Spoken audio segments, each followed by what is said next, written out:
Hello नमस्कार, म दिपेन्द्र। आज एउटा सानो कुरा राख्न चाहन्छु। अझै पनि आइपिओ भर्नुभएको छैन भने यो भिडियो तपाईँहरूको लागि।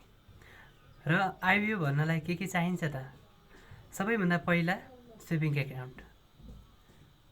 तपाईँहरूले नजिकैको ब्याङ्कमा गएर सबैभन्दा पहिला सेभिङ एकाउन्ट खोल्नुपर्ने हुन्छ र त्यसपछि डिम्याट एकाउन्ट चाहियो।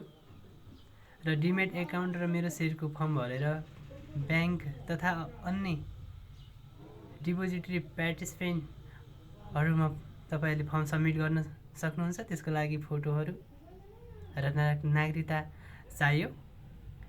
र त्यसै गरी तपाईँको डिम्याट खुलिसक्यो, मेरो सेयरको युजर पाइसक्नुभयो, तर सिआरएन नम्बर पाउनु भएको छैन भने तपाईँले जुनसुकै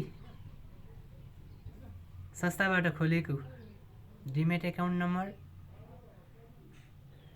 लिएर ब्याङ्कमा गएर सिएसपाको फर्म भर्न सक्नुहुन्छ र सिएसपाको फर्म भरिसकेपछि सिआरएन नम्बर पाउन सक्नुहुन्छ र घरमै बसी अनलाइनबाटै आइपिओ एप्लाई गर्नुहोला। धन्यवाद, नमस्कार।